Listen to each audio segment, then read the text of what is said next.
নমস্কার, আমি চন্দ্রা। আমার এই চ্যানেলটির নাম গল্প পাঠে মৌ। আজকে পাঠ করছি শ্রী আশুতোষ মুখোপাধ্যায়ের কাল তুমি আলেয়া।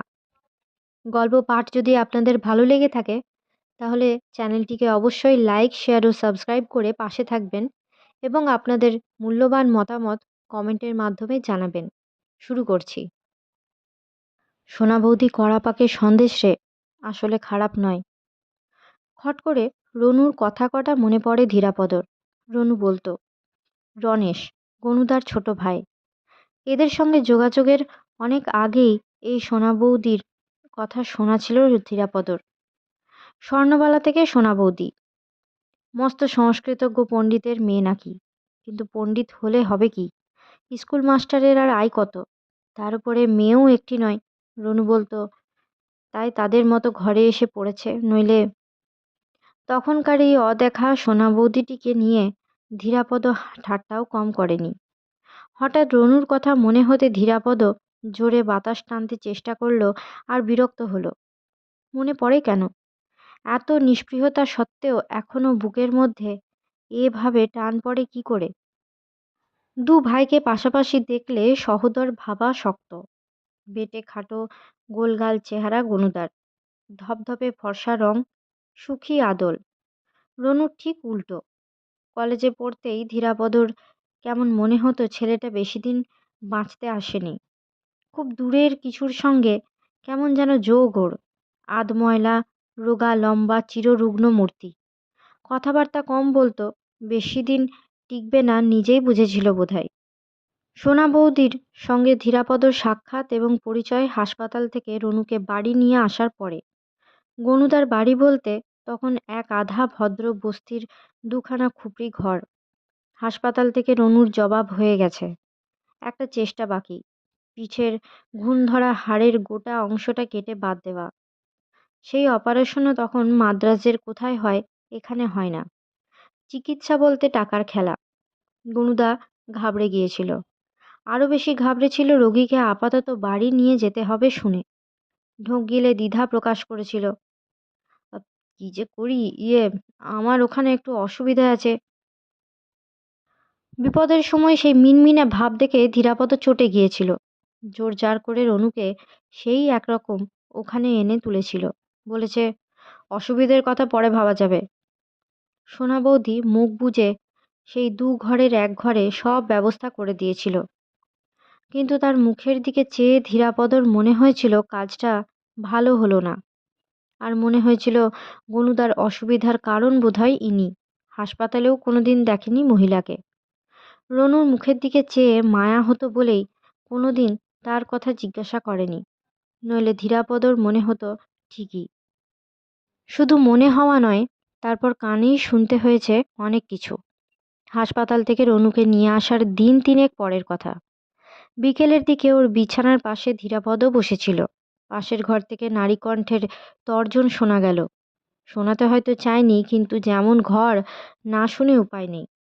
যেখান থেকে হোক টাকা জোগাড় করে পাঠিয়ে দাও। টাকা নেই বলে কি গোষ্ঠীশুদ্ধ মরতে হবে? আহ, লোক আছে ও ঘরে। গনুদার গলা। থাক লোক, আর দুটো দিনই সবুর করে যেখানে পাঠাতে বলেছে ওরা একেবারে সেখানে পাঠালেই হতো। সাত তাড়াতাড়ি এখানে এনে তোলার কি দরকার ছিল? ক্লান্তিতে দু চোখ বোঝা ছিল রনুর। কানে গেছে নিশ্চয়ই, কিন্তু একটুও বিব্রত বোধ করেছে বলে মনে হয়নি। বরং ধীরাপদই না বলে পারেনি। হালকা ঠাট্টায় ফিস ফিস করে বলেছে, তোর বৌদি কড়া পাকে ছানার সন্দেশ না ইটের সন্দেশ রে। চোখ মেলে রনু অল্প একটু হেসেছিল মনে আছে। নির্লিপ্ত মুখে বলেছিল, টাকা আদায় করার জন্য ওভাবে বলছে। ধীরাপদ বিশ্বাস করেনি, কিন্তু রনুর বিশ্বাস দেখে অবাক হয়েছিল। অবাক ধীরাপদ আরও হয়েছিল। সেটা তার পরদিনই দুপুরের দিকে এসেছিল, যেমন আসে। কিন্তু ঘরে ঢোকার আগেই সোনা বৌদি এগিয়ে এলো, বলল, ও ঘুমুচ্ছে, এ ঘরে আসুন, আপনার সঙ্গে কথা আছে। ধীরাপদ তাকে অনুসরণ করে অন্য ঘরটিতে এসে দাঁড়িয়েছিল। এ ঘরটা আরও অপরিসর।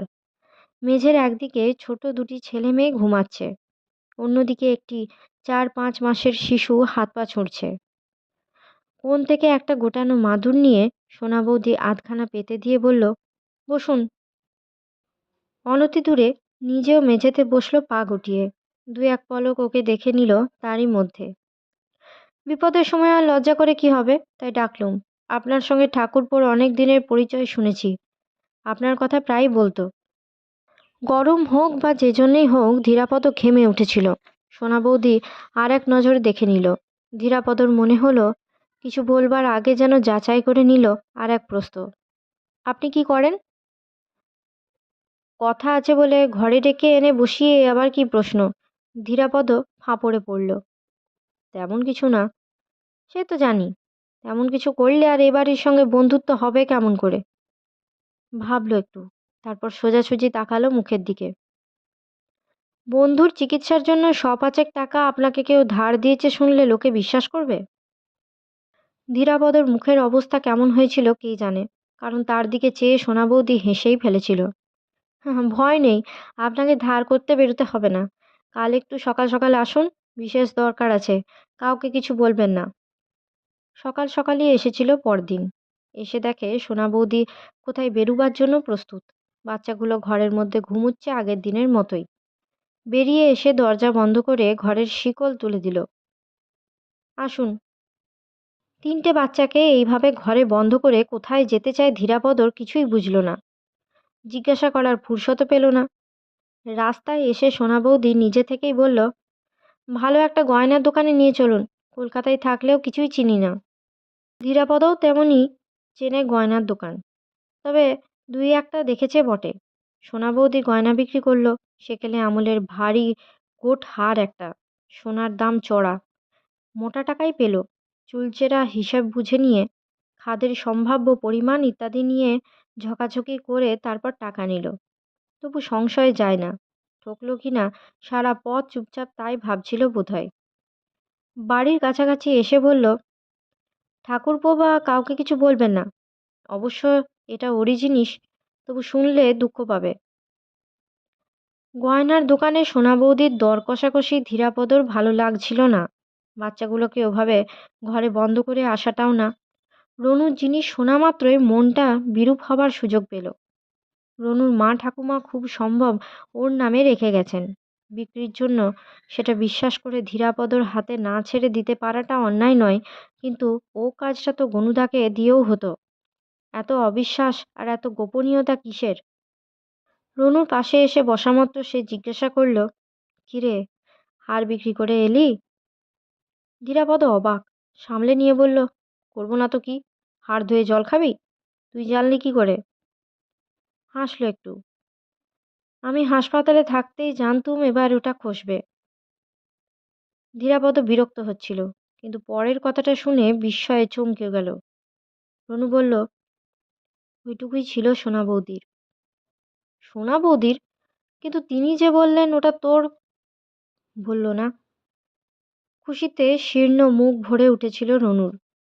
সোনা বৌদি ওই রকমই বলে। প্রথম অসুখে ওটা বার করে বলেছিল এই দিয়ে চিকিৎসা করো। আমি বলেছিলুম দরকার হলে পরে নেব। সেই থেকে ওটা আমার হয়ে গেছে। ওটা ওর দিদিমার দেওয়া। ধীরাপদর মনে আছে সুলতান কুঠির এই ভূমিশয্যায় সেই একটা রাতও প্রায় বিনিদ্র কেটেছিল তার। সমস্তক্ষণ কি ভেবেছে এলোমেলো আর ছটফট করেছে। থেকে থেকে মনে হয়েছে রনুর মতো সেও যদি ঠিক এমনি করে সোনা বৌদির বলে ডাকতে পারত, পারলে বলতো, সোনা বৌদি, তোমার ওপর বড় অবিচার করেছিলাম, দোষ নিও না। রনু মারা গেছে। ভিতরে ভিতরে ধীরাপদ আবারও নাড়াচাড়া খেয়েছিল। মারা গেছে বলে নয়, যাবে জানতই, কিন্তু এমন নিঃশব্দ বিদায় কল্পনা করেনি। যেন কোনো যাত্রাপথের মাঝখানে দিন কতকের জন্য থেমেছিল। সময় হলো, চলে গেল। তারপর কেউ এলো খবর করতে। খবর পেল, নেই, চলে গেছে। ধীরাপদ খবরটা পেয়েছিল অনেকটা সেইভাবেই। রনুকে মাদ্রাজে পাঠানোর পর আর রোজ আসতো না। ৫-৭ দিন পরে পরে এসে খোঁজ নিয়ে যেত। কথাবার্তা গনুদার সঙ্গেই হতো। একটা অপারেশন হয়ে গেছে, আরও একটা হবে, তাও হয়ে গেল। হ্যাঁ, ভালোই আছে বোধহয়। ও, তুমি জানো না বুঝি? আর ৪ দিন হলো রনু মারা গেছে। গনুদার অফিসের তাড়া, ভাই ছেড়ে নিজে মরলেও প্রেস অপেক্ষা করবে না। ঘরের মধ্যে ছেলে আর মেয়েটা হুটোপুটি করছে। কোলের শিশুটা শুয়ে শুয়ে হাত পা ছুঁড়ছে। সোনা বৌদি কলতলায় জামা কাপড় কাচ্ছে। যে নেই তার দাগও নেই। গনুদা বসতে বলে গেছে তাকে। সোনা বৌদির কি কথা আছে নাকি? এককালে রবি ঠাকুরের কিছু কবিতা পড়েছিল ধীরাপদ। স্বর্গচ্যুত কোনো শাপভ্রষ্ট দেবতার যখন মাটিতে টান পড়ে, শোকহীন হৃদয়হীন স্বর্গভূমি উদাসীন তখনও, কিন্তু মাটির শেকল ছেঁড়া মানুষের শোকে বসুন্ধরার আকুল কান্না। কবির চোখে সেই শোক হৃদয়ের সম্পদ। স্বর্গের সঙ্গে মর্তের এইটুকুই তফাত। ধীরাপদর হাসি পাচ্ছিল। তফাত খুঁজতে খুব দেরি নেই। আদুর গায়ে শাড়িটা বেশ করে জড়িয়ে আঁচলে হাত মুছতে মুছতে সোনা বৌদি এসে প্রথমেই জিজ্ঞাসা করেছিল, আমাদের সঙ্গে সম্পর্কটা এবারে শেষ হলো বোধহয়। জবাব না দিয়ে ধীরাপদ চুপচাপ মুখের দিকে চেয়েছিল। নিজের অগোচরে শোকের দাগ খুঁজছিল হয়তো। গম্ভীরই দেখাচ্ছে বটে। ছেলে মেয়ের চেঁচামেচিতে মহিলা একবার শুধু ফিরে তাকাতেই সব ভয়ে ঘর ছেড়ে পালালো তারা। ভয়টা স্বাভাবিক। মায়ের হাতে তাদের নিগ্রহ ধীরাপদ নিজের চোখেই দেখেছে। সোনা বৌদির দু চোখ তার মুখের উপরে ফিরল আবার। আপনার দাদা বলেন মস্ত বড় বাড়িতে নাকি থাকেন আপনি। আর একটু চেষ্টা করলে আমাদেরও সেখানে জায়গা হতে পারে। তার ধারণা আমি আপনাকে বললে আপনি সে চেষ্টা করবেন। বলছি না বলে রাগ, কিন্তু বন্ধু থাকতেই করেননি যখন, এখন আর কেন করবেন বুঝছি না। ধীরাপদ হাঁ করে চেয়েছিল খানিকক্ষণ। স্টেশনে রুনুকে ট্রেনে তুলে দেওয়ার আগে পর্যন্ত অফিস কামাই করেও গনুদা মাঝে মাঝে সুলতান কুঠিতে আসতো বটে, ব্যবস্থাপত্র সমস্ত পরামর্শ করত, মিনমিন করে নিজের সুবিধে অসুবিধের কথাও বলতো। বাড়িটাও একদিন ঘুরে ঘুরে দেখছিল মনে পড়ে। ঠিক এই মুহূর্তে এই স্বার্থের কথাগুলো না শুনলে ধীরাপদ কিছু মনে করতো না। এমনকি রনুর প্রসঙ্গে দু চার কথা বলার পরে যদি বলতো তাহলেও খারাপ লাগতো না। কিন্তু সব সত্ত্বেও সোনা বৌদির বলার ধরনটা বিচিত্র মনে হয়েছিল।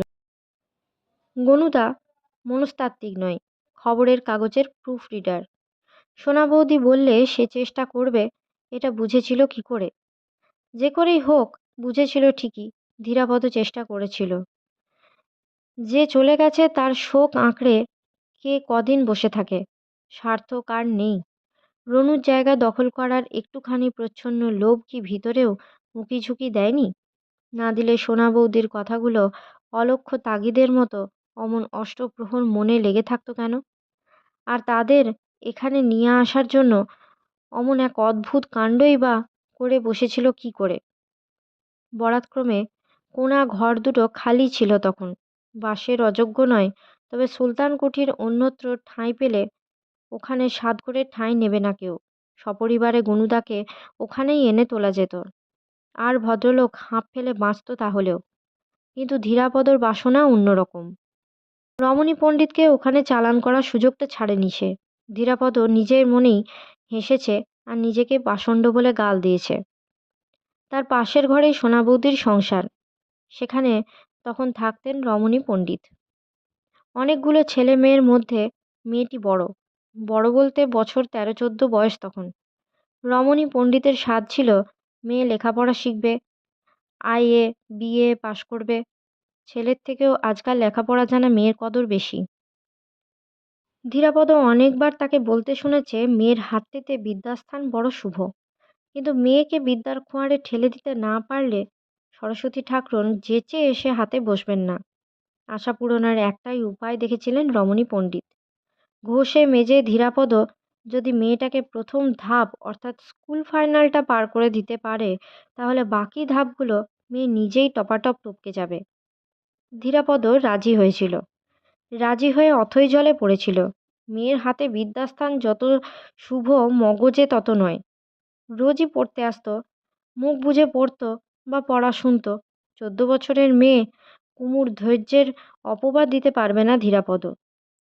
সে অপবাদটা বরং ওর নিজেরই প্রাপ্য। সে নিজেই হাল ছেড়েছিল।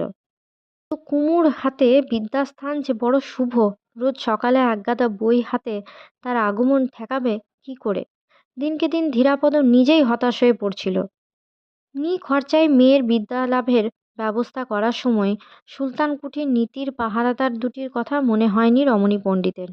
একাদশী শিকদার আর শকুনি ভট্টাচার্যের কথা। দিন কতক চুপচাপ দেখলেন তারা, তারপর ক্রমশ সক্রিয় হয়ে উঠতে লাগলেন। ধীরাপদর অবশ্য টের পাওয়ার কথা নয়, ক্ষোভের মাথায় রমণী পণ্ডিতই প্রকাশ করে দিয়েছেন। কী রকম মানুষ ওরা বলুন তো, ওই কচি মেয়ে, আর আপনি এমন একজন বিশিষ্ট ভদ্রলোক, কারো সাথে নেই পাঁচে নেই, আমার অনুরোধ ঠেলতে না পেরে দয়া করে মেয়েটাকে পড়াচ্ছেন একটু, তাতেও ওদের চোখটাটাই নীচ নীচ, একদম নীচ, বুঝলেন? আমি নিজে হাত দেখেছি ওদের, কোথাও কিছু ভালো নেই, বুঝলেন? বুঝে একটু আশ্বস্ত হয়েছিল ধীরাপদ, কিন্তু পরদিনও যথাপূর্ব বিদ্যাস্থানে বিদ্যার বোঝাসহ কুমুকে এসে দাঁড়াতে দেখে দীর্ঘ নিঃশ্বাস ফেলেছে। একভাবেই চলছিল, ঠিক একভাবে নয়, একাদশী শিকদার আর শকুনি ভট্টাচার্যের টিকা টিপ্পনী আর গঞ্জনার মাত্রা যে বাড়ছে সেটা ধীরাপদও অনুমান করেছিল রমণী পণ্ডিতকে দেখে। মেয়ের পড়ার সময়টায় প্রায় বারান্দায় পায়চারি করতেন তিনি, অকারণে এক আধবার ঘরেও ঢুকতেন। কদমতলার বেঞ্চির শুভার্থী দুজন ভালোই ভালোই তাকে কোনা ঘরে উঠে যেতে পরামর্শ দিচ্ছেন, এই খবরটাও কেমন করে যেন ধীরাপদর কানে এসেছিল। ঠিক এই শুভ মুহূর্তে সোনা বৌদির মারফত গনুদার সেই ঠাঁইয়ের তাগিদ। ঘর খালি থাকলেও আর সুলতানকুঠিতে কাউকে এনে বসাতে হলে কোনো বাড়িওয়ালার কাছে দরবার নিষ্প্রয়োজন। যাকে খুশি এনে বসিয়ে দাও আগে, পরের কথা পরে। কার বাড়ি কে মালিক সে খবর এখনো ভালো করে জানা নেই কারো। বাড়ির তদারক করে বিহারি দারোয়ান শুকলাল। কুঠি সংলগ্ন একটা পুরো ঘরে থাকে সে। ভাড়াটেদের ফাই ফরমাস খেটেও ২-১ টাকা বাড়তি রোজগার হয় তার। সুলতান কুঠি রক্ষক দারোয়ানের মেজাজ নয় শুকলালের। ঠান্ডা মেজাজের ভালো মানুষ, পুরানো বাসিন্দা হিসাবে ধীরাপদর সঙ্গে খাতিরও আছে। মাসকাবারে মানি অর্ডার ফর্ম লেখানো বা মাঝে সাঝে খাম পোস্টকার্ডে ঠিকানা লিখে দেওয়ার কাজটা তাকে দিয়েই হয়। সেদিক থেকে নিশ্চিন্ত। কিন্তু সোনা বৌদির জন্য ওই কোনা ঘর দুটো পছন্দ নয়। হঠাৎ ধীরাপদর পড়ানোর চার দেখে শুধু ছাত্রী নয়, ছাত্রীর বাবা পর্যন্ত হকচকিয়ে গিয়েছিলেন। সকালে বই হাতে কুমু এসে হাজির হবার আগেই তার ডাকাডাকি শুরু হলো। ভোরে ওঠা আর সকাল সকাল পড়তে বসার সুবর্ণ ফল প্রসঙ্গে মুখ বুজে মেয়েটাকে অনেক বক্তৃতা শুনতে হয়েছে। পড়ানোর সময় কল্পিত গোলযোগের কারণে ঘরের দরজা ৪ ভাগের ৩ ভাগ বন্ধ। ছাত্রী পড়া না পারার ফলে ধীরাপদর হাসিটা বাইরে রমণী পণ্ডিতের চকিত কানে অনেকবার গলিত সীসার মতো গিয়ে ঢুকেছে। স্বাস্থ্যবিজ্ঞানের পাঠদান আর ঘরে বসে সুবিধা হয়নি তেমন। ওই মজা পুকুরের ধারে একাদশী শিকদারের আর শকুনি ভট্টাচার্যের চোখের নাগালের মধ্যে ছাত্রীর সহ বিচরণ করতে করতে সেই পাঠ সম্পন্ন হয়েছে। কদিনে অনেক শিখেছিল বিস্ময় বিমূঢ় চতুর্দশী কুমু। কেমন করে আকাশে মেঘ হয়, মেঘ গর্জায় কেন, সকালের বাতাসে স্বাস্থ্যোপযোগী কী কী উপাদান আছে, কোনটা উপকারী কোনটা নয়, গাছপালা বেঁচে থাকে কী করে, এমনকি মজা পুকুরের শ্যাওলা দেখে শ্যাওলা আসে কোথা থেকে, হাসি মুখে সে সম্বন্ধেও নিজের মৌলিক গবেষণামূলক কিছু তথ্য শোনাতে কার্পণ্য করেনি ধীরাপদ। সেই বেপরোয়া পড়ানো দেখে ছাত্রী হতভম্ব, ছাত্রীর বাবা তটস্থ। কদমতলার বেঞ্চির শুভার্থীরা নির্বাক। ব্যক্তিক দেখলেও ভরসা করে মুখ খুলবেন রমণী পণ্ডিত তেমন খোলা মুখ নয় তার। কিন্তু শেষের রাত্রিতেও অঙ্ক পাঠ নেবার জন্য পাশের ঘরে মেয়ের ডাক পড়তে তার অঙ্কের হিসেবটা একেবারে বরবাদ হয়ে গেল। সেই রাতে অঙ্ক শেখা শেষ করে শান্ত ছাত্রী ঘরে ফিরতে না ফিরতে ও ঘরের রোষ চাপা থাকেনি। এ ঘর থেকেও তার কিছু আভাস পাওয়া গেছে। মারধরও করেছে বোধহয়, মেয়েটা কান্না চাপতে পারেনি। সত্যি নিজেকে একেবারে পাষণ্ড মনে হয়েছিল ধীরাপদর। এর দুদিনের মধ্যে সপরিবারে রমণী পণ্ডিত কোনা ঘরে আশ্রয় নিয়েছেন। দুধদার পায়ের শব্দে ধীরাপদর চমক ভাঙল। গনুদার ৮ বছরের বড় মেয়েটা ঘরে ঢুকল। ধীরুদা, মা ডাকছে, জলদি। তলব জানিয়েই যেমন এসেছিল তেমনি চলে গেল। বাইরের রোদ চড়েছে। কদমতলার বেঞ্চি থেকে শিকদার আর ভট্টাচার্য মশাইও কখন উঠে গেছেন। আজকের মতো গল্প পাঠ এই পর্যন্তই। নিয়ে আসবো পরবর্তী অংশ পরবর্তী ভিডিওতে। সকলে ভালো থাকবেন, সুস্থ থাকবেন এবং পাশে থাকবেন। নমস্কার।